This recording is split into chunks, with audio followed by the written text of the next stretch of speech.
The corridor carried that strange mixture of scents. Sharp disinfectant and the soft sweetness of lilies, the kind placed near those who were running out of time. The lights above buzzed faintly, casting pale reflections on the white tiles that stretched endlessly ahead. Amara Carter knelt beside the hospital bed, her knees aching, her hands trembling from hours of holding on. Her father's breathing came in short, fragile bursts, each sound like a clock counting down. He looked smaller than she remembered, his once commanding frame sinking into the thin mattress. Slowly, carefully, he lifted a shaking hand and pressed a worn brown envelope into hers. "They'll strip you bare, but what's yours can never be stolen," he whispered, his words floating like smoke that would soon fade. A rumble of thunder rolled somewhere far outside, but the storm was already alive within her chest. Amara felt it swelling. Fear, grief, the kind of pain that presses down and doesn't let go. Her phone buzzed on the chair beside her. She wiped her tears, glanced at the screen. A message from her husband, Derek Vaughn. "Don't take too long. The guests are waiting." Guests. The words sliced through her like ice. Her father was fading away while Derek hosted a party. She wanted to scream, to throw the phone, but instead, she just closed her eyes and touched her father's hand one last time. Then the flatline came. A cold, final note that filled the room. Silence pressed against her chest until it hurt to breathe. She whispered, "Papa, don't leave me yet." But the universe stayed quiet. Moments later, the door opened quietly, and attorney Marcus Hale stepped in. His face was pale, his gray suit damp from the rain outside. He had served her father for 20 years, lawyer, advisor, almost family. His voice dropped softly. "He wanted me to give you something." His eyes motioned to the envelope in her hand. "When the time is right." Nurse Talia, who'd been hovering near the IV, sniffled and looked down. "He loved you more than anything, Amara," she said gently. Amara only nodded, unable to speak. She slid the envelope into her purse, unaware that inside it waited the legal papers granting her full ownership of Derek's shining $100 million condo. The hospital felt painfully bright. Everything smelled clean and wrong, as though sorrow didn't belong in a place so polished. Outside the window, morning spread its gray light across the city. Buses rolled past. People bought coffee, argued about the weather, hurried to work. The world kept moving while hers had stopped. She pressed her palm to her stomach, feeling the tiny kick that reminded her life still went on. "It's just us now," she murmured, voice breaking. Then her phone buzzed again. Another text from Derek. "Don't take too long. The guests are waiting." Guests. Again, sharp, cruel. A strange dread crawled under her skin. She looked at her father's still face and whispered, "Papa, you saved me, didn't you?" The rain began tapping against the window like quiet fingers. She took one last glance at his body, then stood and walked out, the envelope pulsing like a secret heartbeat in her bag. The city swallowed her as she stepped outside. Rain blurred streetlights into gold smears. "When I get home," she whispered to herself, "everything will make sense again." But even then, some part of her already knew it wouldn't. By the time Amara Carter reached the sleek towers where she and Derek lived, the drizzle had turned into a downpour. Her black dress clung to her legs. Her hair was plastered against her face, and each step felt heavier than the one before. "Just hold on, baby," she whispered to the child growing inside her. "Mommy's home." But when she looked up, her breath caught. The driveway glittered under golden lights. Expensive cars lined perfectly beneath the awning. Through the floor-length windows, music pulsed, laughter spilled, and the sweet scent of champagne drifted into the rain. This wasn't a solemn night of grief. It was celebration. At the top of the marble steps stood Derek Vaughn, tall and immaculate, wearing a perfect black tuxedo and an easy smile. In one hand, a champagne glass sparkled. In the other, he held the waist of Celeste Moramara, Amara's former college friend, now her husband's lover, draped in a red silk gown that clung like sin. They looked like a magazine cover meant to mock her pain. "Derek!" Amara's voice cracked through the storm. He turned slowly. "No shock, no guilt, just calm detachment. You shouldn't have left the hospital," he said. "It's late. You'll catch cold." Her heart twisted. "I was with my father." "He's gone, Derek. He died." "You didn't even come." Celeste's painted lips curved into a smirk. "He said you were unstable," she murmured, loud enough for Amara to hear.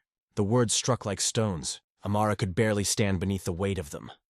Derek's expression didn't waver.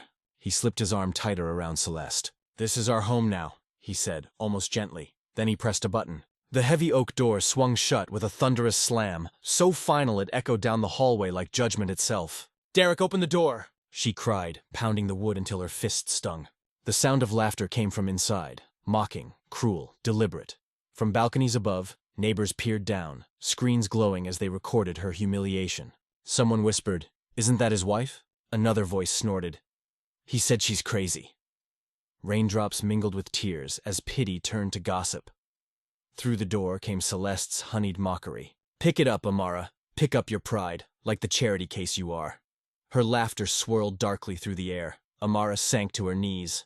Water pooled around her, soaking through her clothes, but her spirit didn't break. She rested a trembling hand on her belly, whispering to the child beneath her heart, "For you, little one. We'll survive this somehow." Lightning split the clouds above, casting a white glare across the massive glass door. The same door that once led her home. Now she stood outside it, locked out of the glittering world she had helped to build. Inside, Derek's laughter grew louder, rising above the thunder, a cruel music of arrogance and betrayal. The crowd joined him, clinking glasses, celebrating her ruin. But in Amara's chest, something new burned, a flame sharper than grief. Her father's final words whispered again through her mind. "What's yours can never be stolen." Her hand rose to her purse. She touched the worn brown envelope, still sealed, still waiting. Not yet, she told herself, not here. Her voice steadied as rain poured harder. "One day, Derek," she whispered to the storm, "the door you slammed on me will be the door that ends you." Then she turned toward the dark street, each step heavy but certain. The storm drenched her, but her heart, her father's fire, was burning. A security guard watched from the lobby, pity flashing across his face. He glanced down at her ID photo on the condo register, then froze. The owner's name glowed under the glass screen. Amara Carter Vaughn. He hesitated, but said nothing. Not yet. As Amara disappeared into the rain, lightning illuminated her path like a warning from heaven. And somewhere deep inside that building, a forgotten janitor whispered to himself, "They don't even know who really owns this place." The rain had not stopped. It chased her across the city like punishment. By the time Amara Carter reached the edge of downtown, her shoes squelched with water. She stumbled beneath a flickering neon sign that read, "Hope Women's Shelter." Inside, the air was warm but heavy with sadness. The room smelled of lukewarm tea, wet clothes, and thin blankets that never fully dried. A few women sat in silence, eyes hollow, clutching paper cups like lifelines. Amara collapsed on a wooden bench, one hand pressed to her belly. The unborn child kicked, a faint rhythm of life inside her broken body. Her phone was dead, her wallet empty. Her husband had laughed as if she were nothing, and the neighbors had whispered, "She's crazy now." She had nowhere left to go. The shelter door creaked open. Nurse Talia Reed, still in her hospital scrubs, stepped in, holding a paper bag. She froze when she saw Amara. "Amara." Amara looked up weakly. "You shouldn't have come." Talia sat down the bag. "You shouldn't be here alone, not in your condition." She handed her a steaming cup of watery soup. "Eat this, it's not much, but it'll help." Amara sipped slowly, tears blending with the steam. "He locked me out, Talia. At my father's funeral week, he said I was unstable." Talia's lips trembled. "Your father warned us this could happen. He asked Attorney Marcus to prepare something before he—" Her voice faded. Amara blinked. "Something?" Before Talia could answer, a man's voice came from the corner. It was Louis, the janitor from the hospital. Middle-aged, quiet, his uniform still damp from the rain. He had always greeted people with small nods and kind eyes. "I heard him talking," Louis said carefully. "Your husband?" He told a banker on the phone that he was selling properties fast. He said the paperwork would be signed before anyone noticed. Amara froze. "Properties?" Louis nodded. "Said they were worth millions." Sounded like he didn't own them. Her heart pounded. She remembered her father's trembling hand, the worn brown envelope, and his final words. "They'll strip you bare. But what's yours can never be stolen." Hope sparked in her chest. "I need to find Marcus Hale," she whispered. "My father's lawyer. He'll know what my father meant." From across the room, a community woman whispered to another. "She's the one from the condo video. People are talking." Her humiliation had become pity and gossip. Amar rose shakily, gripping her bag tight. "They think I'm a beggar. But I'm not done yet." Talia caught her arm. "You can't go back there. Not yet. I have to," Amara said. "For my baby. For my father." Louis stepped closer. "Then take this." Hess slipped her a granola bar and whispered, "The night guard at the condo checks ownership logs every morning. If your name's there, you'll know the truth." Amara's eyes widened. "My name?" Louis nodded. "You might be more than you think." She looked toward the fogged window where rain streaks glistened like glass walls. Outside, the city lights flickered golden light over marble towers. Her voice dropped to a whisper. "If that condo truly belongs to me, He just locked himself out of his own life. Lightning cracked again, sharp and final. The church bells struck like hammers against her chest. The sound echoed through the cold marble hall as Amara Carter stood before her father's casket, her black veil trembling with every breath.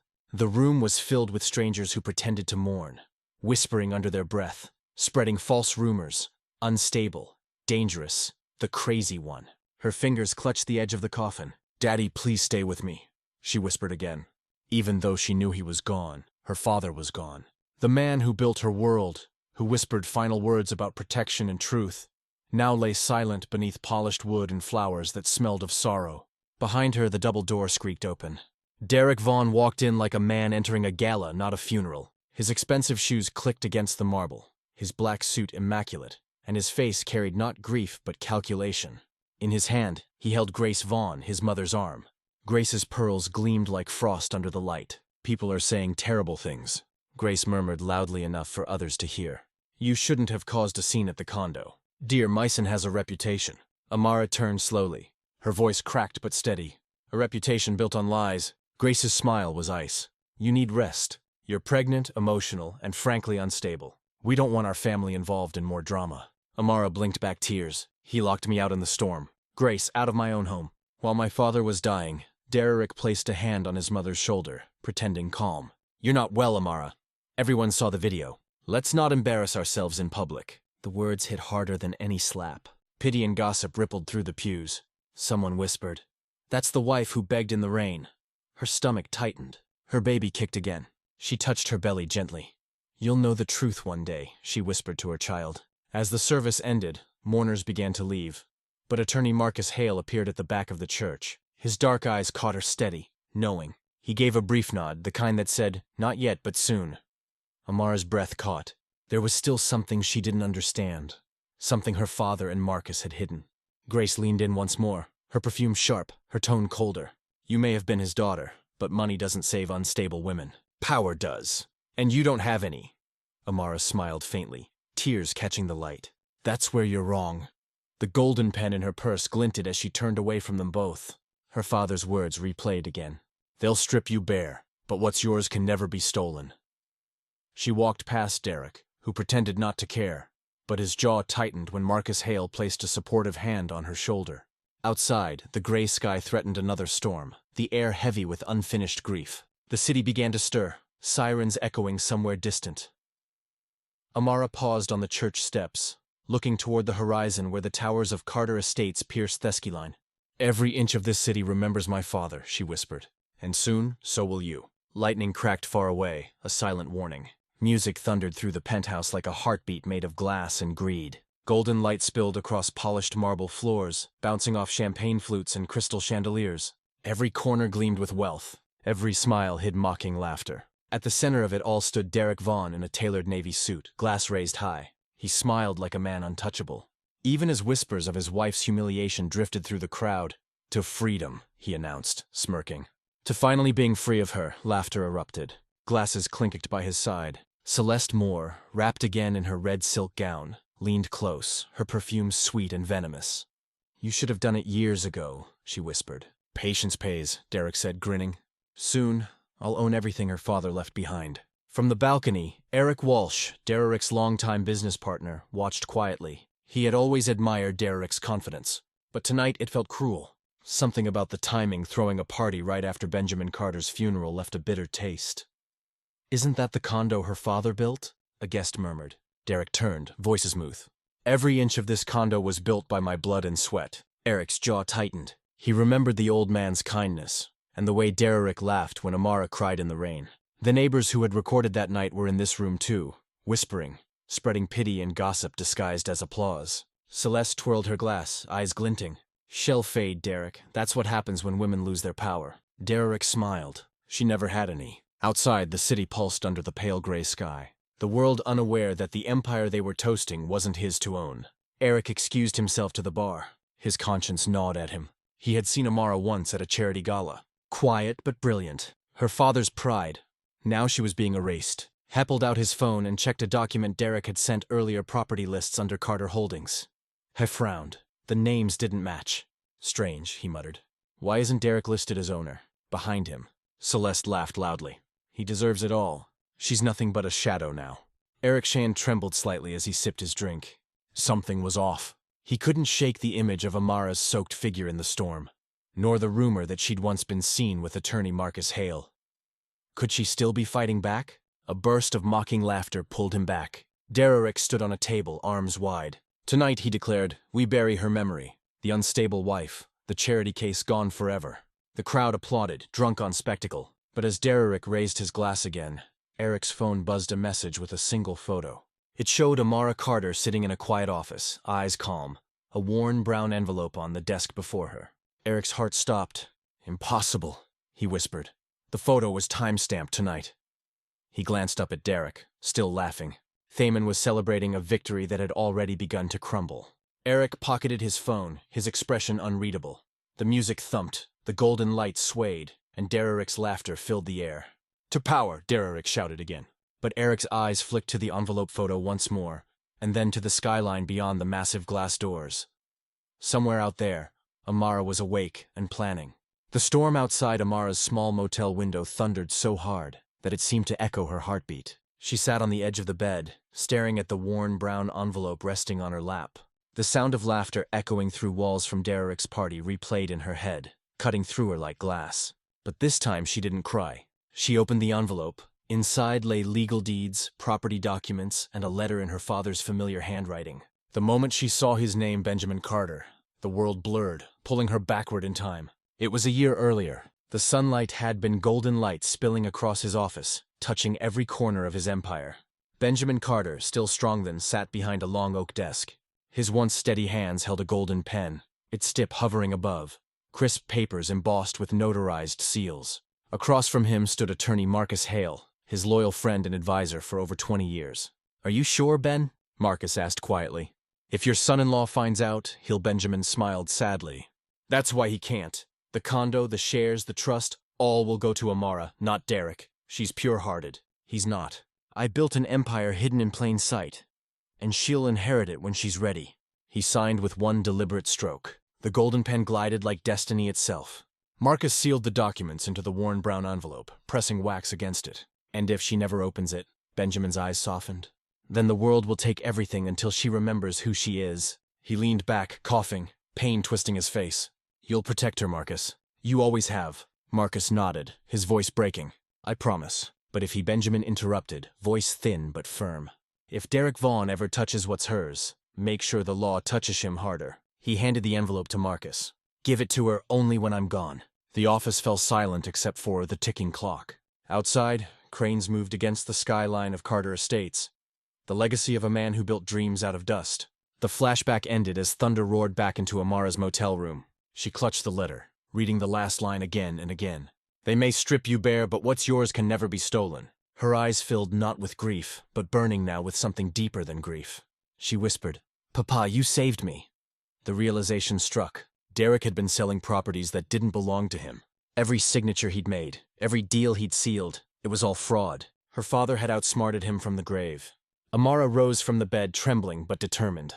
"I'll find Marcus. I'll prove this." She folded the documents carefully, sliding them into her bag beside the golden pen her father once used. The pen felt heavier now, like justice waiting to be written. Outside, the storm eased to a drizzle, the pale gray morning sky stretching over the city. She whispered to her belly, "For you, little one. Mommy's coming back stronger." Then she turned toward the door, determination in every breath. The motel light flickered once, then went out. On the table, her phone buzzed alive with an unknown number. A message blinked on the screen. "He's closing a deal tomorrow. If you want to stop him, come to Holloway Tower 10 a.m. Her hand froze midair.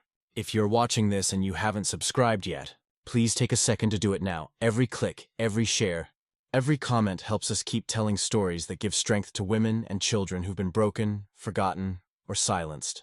When you subscribe, you're not just supporting a channel, you're standing beside survivors, saying their stories matter. Turn on your notification bell so you never miss a story that could change a life. And in the comments, tell us where are you watching from and what part of this story spoke to your heart."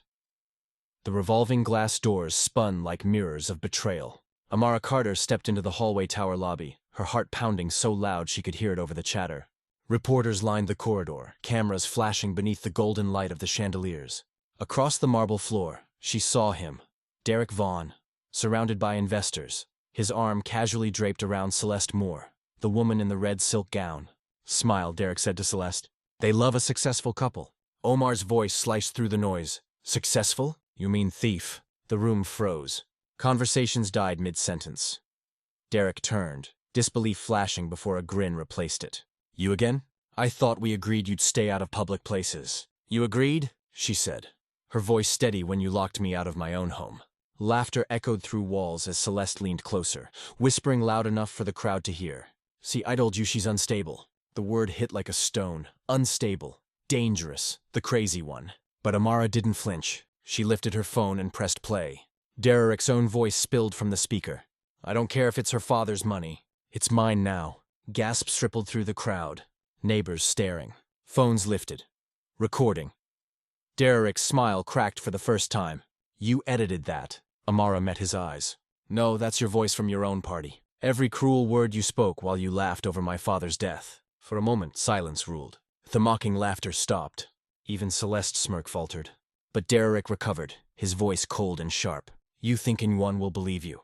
You look like a beggar at my mercy. Look at you 7 months pregnant. No money, no home."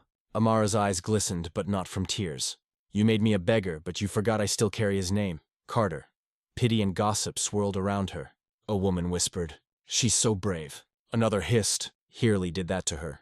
Derek grabbed Amara's wrist, voice low. "You're embarrassing me. Leave now." Celeste's red nails rested on his arm, smiling for the cameras. "Let's go, baby. You don't owe her an explanation." But Amara didn't move. She pulled her hand free. "I owe my father justice." Security began to step forward, uncertain. Flashes burst like lightning. Then through the crowd, Attorney Marcus Hale appeared at the edge of the hall, watching silently, a folder in his hand. Their eyes met. Asmal nodded the signal they were ready to begin. Derek saw it too. His face tightened. "Don't test me, Amara. You have no idea what you're starting." Amara lifted her chin. "I know exactly what I'm starting. It's called the truth." For a moment, the world stopped. Camera lights flared, and the reflection of her tear-streaked face shone in the massive glass doors behind her. The same kind that had danced shut her out. Hope sparked in her chest, faint but alive. Security escorted her out, but her eyes never left Marcus. He raised a finger to his lips. Silence now, revelation later. Outside, the storm soaked her dress, but the crowd that had mocked her began to turn whispers of sympathy, not shame. As the doors closed behind her, Celeste hissed. "He'll destroy you." Amara smiled through the rain. "Then he better start soon." She walked away, head high, the golden pen hidden in her bag like assword. Lightning flashed again, painting the tower in silver. Inside, Marcus opened his folder and slid a set of papers onto a table marked Carter Holdings. The ink on the legal deeds gleamed under the lights. "Tomorrow at noon, the city will see who really owns everything." The elevator doors slid open with a metallic sigh. Amara Carter stepped out onto the 12th floor of a small downtown building, the office of Marcus Hale, her late father's lawyer. The smell of paper and old coffee filled the air, and rain dripped faintly from her coat. She wasn't alone. Her best friend, Lena Brooks, a sharp-eyed paralegal who had once worked for Marcus, held her arm steady. "You ready for this?" Lena asked softly. Amara nodded, clutching the worn brown envelope to her chest. "I have to be. This is all that's left of him." Inside, Marcus Hale stood behind his mahogany desk. The window behind him looked out over the pale gray morning sky. Hesmaled faintly. "You found me sooner than I expected." Omar placed the envelope on the desk. "My father left this." I opened it. "The legal deeds, the property documents, they're in my name. But I need proof that can stand against Derek." Marcus gestured to the chair opposite. "You have more than proof, Amara. You have ownership." Golden light streamed in as Marcus unlocked a drawer and withdrew a velvet case. Inside lay her father's golden pen, polished and gleaming. "He signed every document with this," Marcus said. "It's more than a pen, it's a signature marker. Every document your husband forged will fail verification against it." Amara's breath caught. He really thought of everything. Lena leaned closer, scanning the papers. "These aren't just about the $100 million condo. Look, there's Carter Estates, Holloway Tower shares, even land deeds. He built an empire hidden in plain sight." Amara pressed her hand to her chest. Hope sparked in her heart. "Small but powerful. He protected me even after death." Marcus nodded. "But Derek doesn't know yet. He's trying to transfer ownership to his name by using duplicate files. If he finalizes that tomorrow, he'll trap you legally." Amara frowned. "Then we stop him before tomorrow." A quiet voice spoke from the doorway. Realtor Kim Porter, young but shrewd, entered holding a tablet. I work for Carter Holdings. We've been monitoring ownership data. I saw Derek's name pop up in a pending file. It was flagged because your father locked that system with biometric encryption. No one can override it without your signature. Amara's hand trembled as she reached for the golden pen. Then let's unlock it, Kim smiled. You sign and the system updates publicly in under a minute. Every investor, every journalist, every partner will know who the true owner is. Amara hesitated. Her father's voice echoed in her memory. They'll strip you bare, but what's yours can never be stolen. She clicked the pen open. Its tip gleamed beneath the office lights. Lena whispered. Do it, Amara, she signed. A soft chime sounded from Kim's tablet. The condo's title updated instantly. Owner Amara Carter Vaughn. Lena gasped. Marcus smiled. Kim's eyes widened. Amara exhaled shakily. It's mine again. But then Marcus's phone rang. He answered, face darkening. What? He's hosting another party tonight to announce full ownership. Amara froze. He doesn't know yet, does he? Marcus hung up slowly. No, but by the time his guests raise their glasses, he will. Amara's gaze hardened. Then I'll be there. Lightning flickered beyond the window. Music roared through the penthouse like a storm disguised as celebration. The night shimmered with golden light, crystal chandeliers, and the sound of mocking laughter.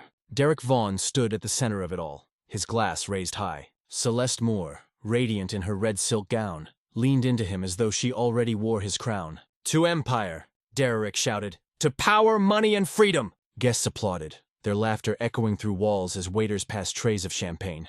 Outside the massive glass doors, the city glittered like a secret it couldn't keep, but one shadow slipped quietly among the servers. Amara Carter, disguised in a catering uniform, her caplo over her face. She moved carefully, carrying a silver tray, her eyes scanning every corner.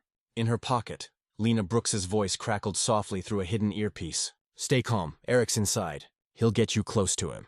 Eric Walsh, Derek's longtime partner, stood by the bar, guilt etched deep into his face. He'd watched Amara's public humiliation, the neighbors' recording, the cruel false rumors, and couldn't forget her calm defiance. Tonight, he would set things right. When Amara passed by, he subtly slipped a small black device under her Treo recorder. Hide near the piano, he murmured. He's about to make his big speech. You'll have what you need. She nodded, whispering to herself. For you, little one. Her hand brushed over her swollen belly. Minutes later, Derek's voice boomed. Again, ladies and gentlemen, tonight I make it official. I now control Carter Holdings. Every inch of that $100 million condo. Every property my late father-in-law built. It's mine. The room burst into mocking laughter, glasses clinking. Celeste giggled. You did it, Derek. You really buried her? He smirked. She trapped herself. She's a memory now. An unstable woman who got what she deserved. Amara's grip tightened on the tray. Her father's words echoed in her mind. They'll strip. You bear, but what's yours can never be stolen. Eric gave a subtle nod from across the room. Amra reached under the tray and pressed record. Derek's voice poured into the tiny mic every cruel sentence, every confession. It's not stealing if she's too weak to fight back, he said, laughing. A woman gasped nearby, realizing the harshness of his tone. But he didn't stop. He was drunk in arrogance. Celeste twirled her glass and said loudly, And what if she returns? Derek chuckled, cruel and careless. Then she'll see that I built her father's empire better than he ever could.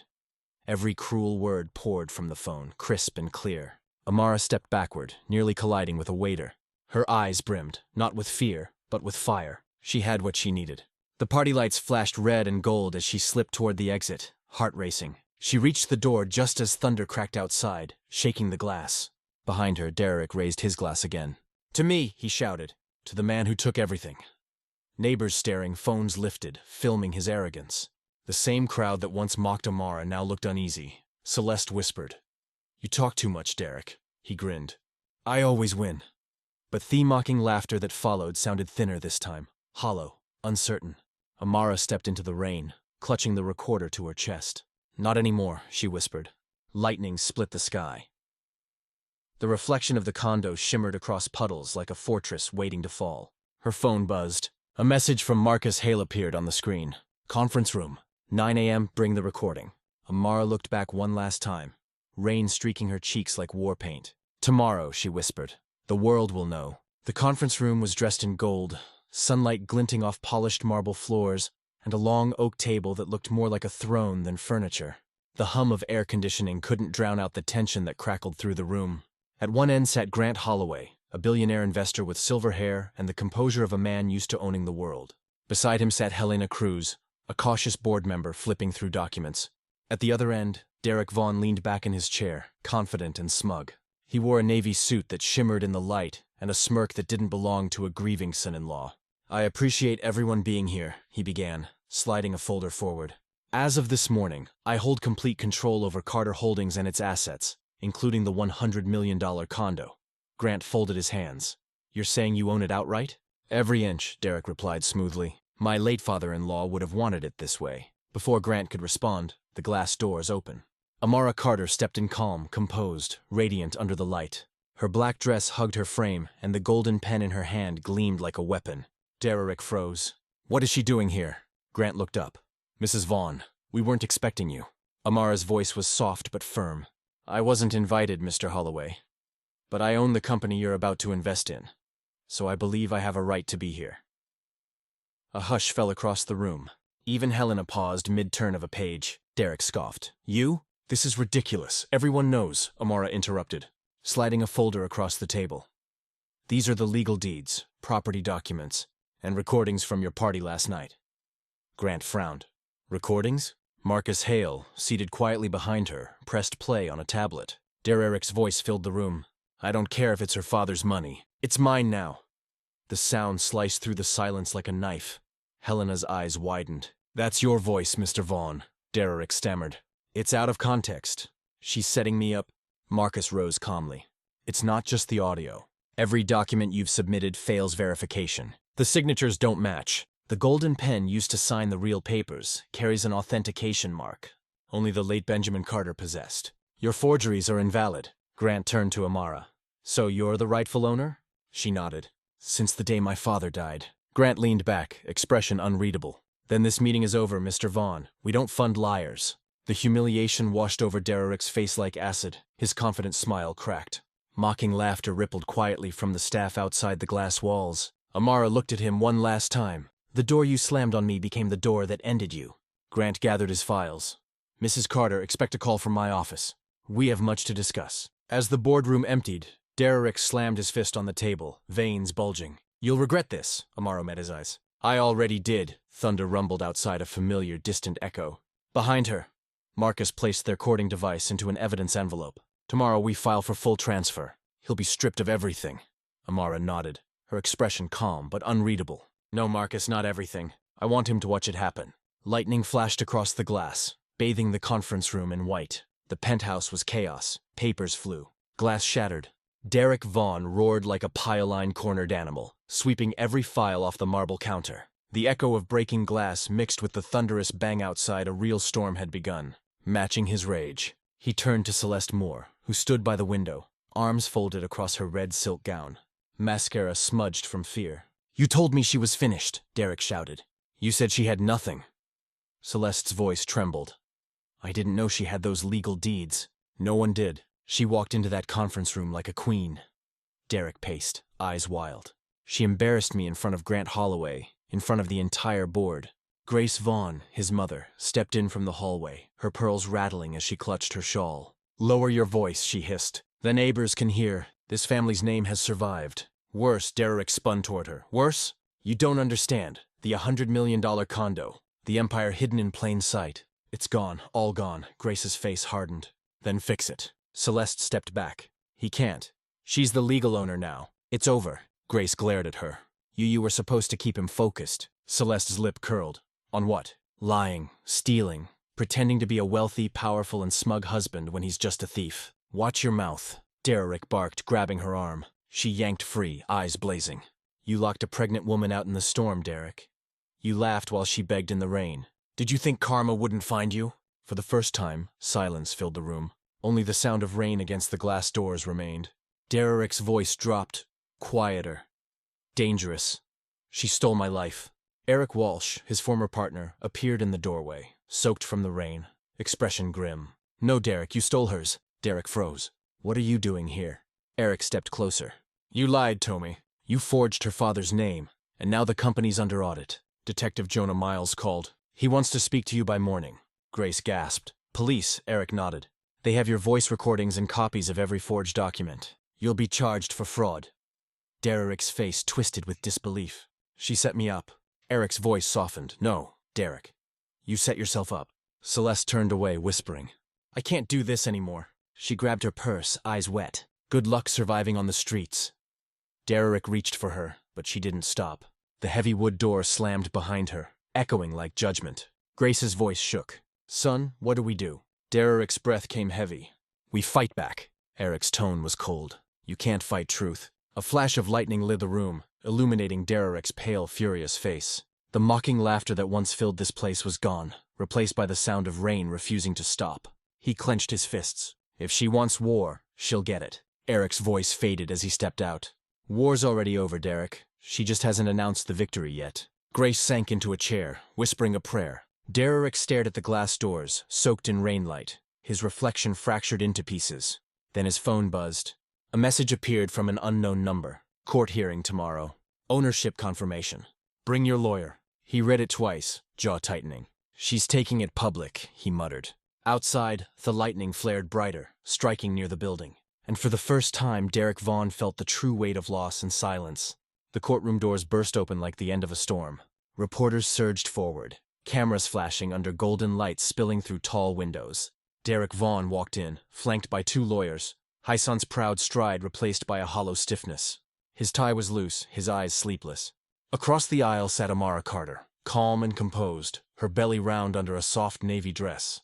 She looked serene, almost untouchable. The same woman who had been called unstable, dangerous, and a charity case now sat at the center of power. The judge's gavel struck. Court is now in session. Case number 5324. Carter Holdings ownership and financial fraud. Judge Franklin, a stern man with kind eyes, adjusted his glasses. Mr. Vaughn, you are accused of forging documents and transferring assets belonging to your late father-in-law. Benjamin Carter, do you plead guilty? Derek's voice cracked. Not guilty. Those were my properties. She's lying. Attorney Marcus Hale stood slowly, his briefcase clicking open. Your Honor, my client has provided full documentation of ownership, original legal deeds, notarized property documents, and digital verification signed with the late Mr. Carter's golden pen. He lifted the pen for all to see. Its surface gleamed beneath the lights, a symbol of truth and legacy. The judge nodded. Proceed. Marcus pressed play on a small device. The recorded evidence filled the silent courtroom. Derek's own voice, arrogant and cruel. I don't care if it's her father's money. It's mine now. She's too weak to fight back. A murmur spread through the audience. Laughter from past nights echoed only in Derek's head. Now mocking laughter turned to pity and gossip. His mother's words. Celeste smirk. His empire all collapsed in that single moment. Amara didn't look at him. She stared forward, breathing slow, her hand resting protectively over her unborn child. Loss and silence had once buried her. Now they crowned her with dignity. Marcus turned to the judge. Every cruel word poured from the phone. Your Honor, every lie, every act of greed, my client's father left her with one truth. They'll strip you bare, but what's yours can never be stolen. The judge studied the documents, the pen, and the timestamps. His gavel struck again. All assets, including the $100 million condo, shall be restored to Mrs. Amara Carter Vaughn immediately. Mr. Vaughn, you are hereby found guilty of fraud and perjury. Gasps rippled across the courtroom. Security men stepped forward, their footsteps heavy on the polished marble floors. Derek's face went pale. You can't do this. Amara finally looked at him calm, unshaken. The door you slammed on me became the door that ended you. Judge Franklin leaned forward. Remove him. Two guards seized Derek as reporters' flashes turned the room into lightning. His protests echoed through the hall, fading into loss and silence. Amara exhaled softly, tears shimmering. Hope sparked in her chest. Justice didn't erase the pain, but it restored her worth. Marcus placed a gentle hand on her shoulder. It's over. She shook her head. No, it's only begun, the judge called after her. Mrs. Carter, the media wants your statement. She turned toward the exit, the weight of her father's words guiding her. Not yet, she whispered. Let them wait. They'll see the truth for themselves. As she stepped outside, golden sunlight flooded the corridor. Reporters shouted her name. The city roared with curiosity. And high above on the courthouse steps, a news helicopter circled, waiting to capture the woman the world once pied. The black car door opened, and the flash of 100 cameras exploded like lightning. Amara Carter stepped out, tall and composed, the morning golden light spilling across her face. The same steps where she had once knelt in the rain, begging for mercy, now shimmered under sunshine. Security guards flanked her, parting the crowd as she approached the massive glass doors of the $100 million condo. the place where her humiliation had begun. Reporters shouted her name, microphones thrust forward. "Mrs. Carter, how does it feel taking back what was stolen from you? Is it true your husband forged the deeds? Will you forgive him?" She paused, her hand resting on her belly. Her voice, steady but soft, carried over the noise. Forgiveness is easy when truth wins. Inside, Marcus Hale and Lena Brooks waited in the lobby, both smiling with quiet pride. Marcus, dressed sharply as always, held a folder with embossed gold lettering. "Carter Holdings." "Everything's been transferred," Marcus said. "The condo, the estates, even the accounts. It's all legally yours." Amara exhaled, her eyes glistening. "He thought power came from money, but Papa taught me power comes from integrity." Lena nodded. "You've come full circle." Amara looked around the marble lobby, the same place where mocking laughter once echoed. Now it was silent, filled with loss and reflection, but also with hope sparked in her chest. She walked to the elevator. The golden pen gleamed in her hand, her father's legacy, her weapon of justice. On the top floor, Grant Holloway, the billionaire investor, stood waiting beside the media crew. His smile was genuine this time. "Mrs. Carter," he greeted, shaking her hand. "It's an honor to work with the rightful owner." Amara smiled faintly. "It's an honor to rebuild what my father began for people who deserve better than betrayal." A reporter turned her mic toward Grant. "Mr. Holloway, why did you back her?" He looked at Amara, then replied, "Because truth sells better than lies." Laughter rolled through the press, not cruel this time, but warm. Amara turned toward the floor-to-ceiling window, overlooking the city her father once ruled. Her reflection stared back, strong, calm, victorious. She whispered under her breath, "We did it, Papa." The door they slammed became my entrance. Marcus stepped closer. "The press wants your official statement for tomorrow's broadcast. Are you ready to speak?" She turned from the window. "Yes, but not about revenge, about rebuilding." Down below, the crowd's noise swelled again as Derrick's name hit every headline. Fraud trial, asset seizure, empire collapse. Amara's gaze hardened slightly. "He wanted the world to watch me fall. Now they'll watch me rise." Lena smiled. "What's next?" Amara placed a hand on her belly. "A foundation for women left out in the rain." The golden light deepened as the sun began to set, spilling warmth across the marble. Marcus handed her a gold-embossed contract. "Sign here to announce your ownership." She uncapped the golden pen, the same one her father used, and signed gracefully. Cameras flashed. Outside, the crowd cheered.